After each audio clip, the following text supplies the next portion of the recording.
Welcome to the deep dive. Today we're tackling one of those really frustrating paradoxes you see in almost every organization.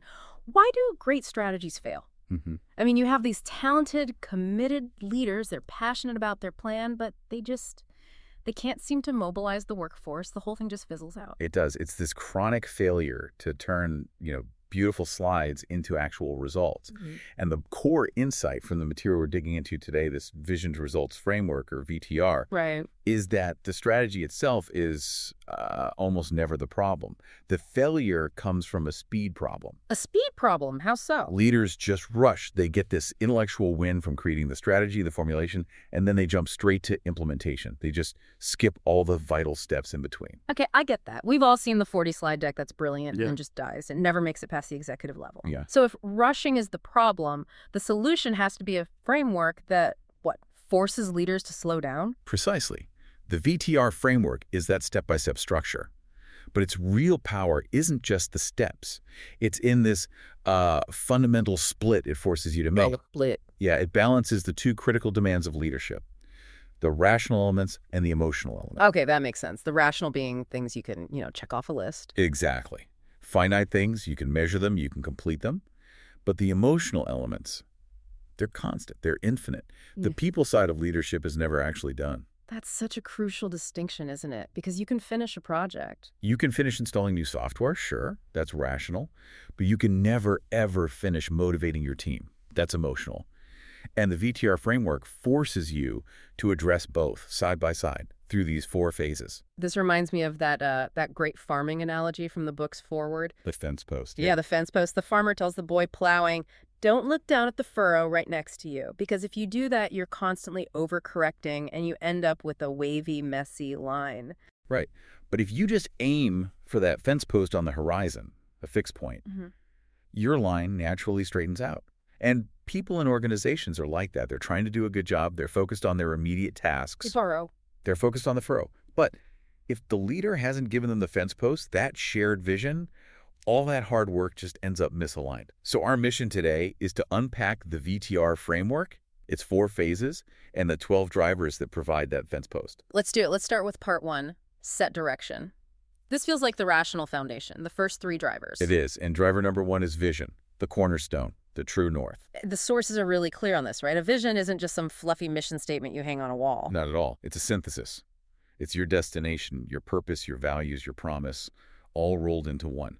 And crucially, it has to be human. It has to connect to what your customers actually experience, not just, your profit targets. We see this play out in the case study of Infinity Investments with their CEO, Alex Dalton. He realized the firm knew what they did, but they totally lost why they were doing it. Yeah, and his move was so simple, but so powerful. He didn't come in with spreadsheets. He just asked his team three questions. Who are we? Why are we here? And what do we believe? I can imagine that didn't go over well at first. Oh, there was resistance. Why are we wasting time on philosophy? We have targets to hit. But that debate was essential. It forced them to align on a vision that was clear, emotional, and actionable. Infinity delivers life-changing investments. Life-changing. That single phrase becomes the filter for everything else, doesn't it? If an initiative doesn't support a life-changing outcome for a client. The answer has to be no. It creates this incredible rigor, and that leads directly into driver two, which is strategy. The bridge from vision to execution. Exactly. And the key lesson here is the power of choice. Real strategy means deliberately choosing what you're going to say no to. If your strategy is just a long list of everything you're currently doing, You don't have a strategy, you have a wish list. you have a wish list. So Dalton introduced this idea of must-win battles. I love that phrasing. It's got urgency. It has urgency and focus. Instead of some huge bloated plan, they chose just 3 to 5 priorities. Things that, if they won them, would pull everything else forward. For Infinity, that meant simplifying operations and equipping their leaders for change. A simple plan that everyone can remember. That feels powerful. Which I guess brings us to driver 3, alignment. This is it. This is where the rubber meets the road. And the framework is so smart here because it says alignment is not just communication, it's comprehension. meaning everyone has to get how the big strategy connects to their specific job. Yes.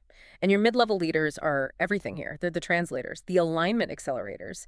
If they don't get it, if they don't internalize it, the whole thing just stalls out right there. And you have to remove the blockers, like old KPIs or legacy projects that just suck up time and energy. Absolutely. If you're still measuring people on the old stuff, they're going to ignore the new strategy. Every single time. Okay, so part one is done. We've built the rational machine. We have the blueprint, the fence post. But the source material is pretty clear. A machine with no desire is just a pile of parts. Very expensive pile of parts. So how do we get that desire? How do we move into part two, engage and excite? Well, this emotional phase is where I think the magic happens. Because if you don't earn desire, the strategy won't fail with a bang. It'll just slowly die. Death by 1,000 cuts. Exactly. And driver 4 is experience. And here we have to recognize the deep, deep link between customer experience, or CX, and employee experience, EX. The VTR principle here is so simple. EX drives CX. What your customers feel is just a downstream effect of what your employees feel every day. It's so true. Alex Dalton at Infinity had this incredible aha moment. He shadowed a client service lead, Emma, for a day. And what did you see? He saw her death by 1,000 cuts. Systems that didn't talk to each other. Slow reports. She was spending more time fighting her tools than serving her clients. So they made a brilliant shift. In their metrics. In their metrics. They didn't just track client satisfaction anymore. They started tracking employee friction. They started using a net effort score. Net effort score. I love that. It's asking, how hard do we make it for our own people to do their jobs? It's such an empathetic way to find and fix problems. It is. It's design thinking for your workplace. Yeah. Which leads us to driver 5, believability. This is the emotional anchor. People act because they believe. Belief. Okay, but you can't just tell people to believe, especially if things are tough. How do you build it? You don't mandate it, you build it. Through credibility, consistency, and connection. At Infinity, they did this with storytelling. They put up a wins wall. A wins wall. A really visible place to share small breakthroughs, stories of resilience. It makes the small victories real and builds that collective confidence. It helps people start to think, you know what, maybe we could actually pull this off. And that confidence is the fuel for driver 6, desirability, right? Yeah. The willingness to really stretch. Yeah. And this is all about intrinsic motivation, purpose, autonomy, mastery. It's about making people want to do it, not just feel like they have to. We tend to think people resist change because they're lazy. And it's almost never that. The source is clear.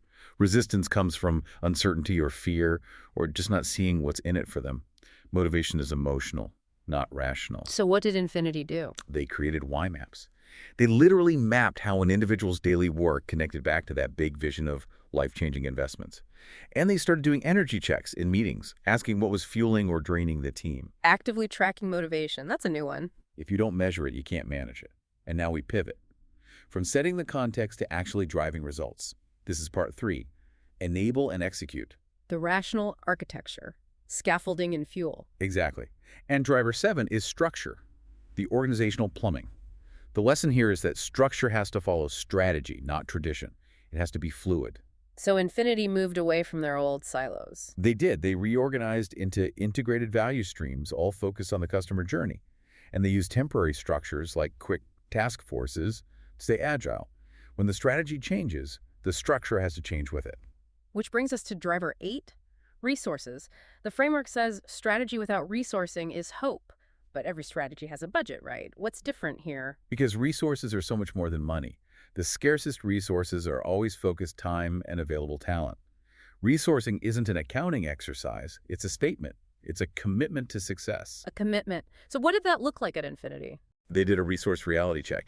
They killed 3 nice-to-have projects on the spot, just stopped them. And that freed up so much talent and time.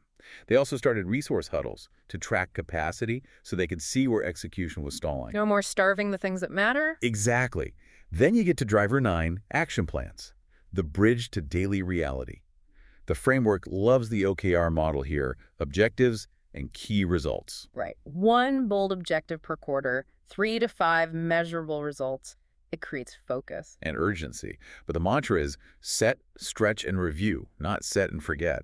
These plans have to be living documents. They're promises, not just projects. Okay, we've reached the final quadrant. We've set the direction, engaged the team, and started executing. Now, part 4, Sustain momentum. How do you keep it going?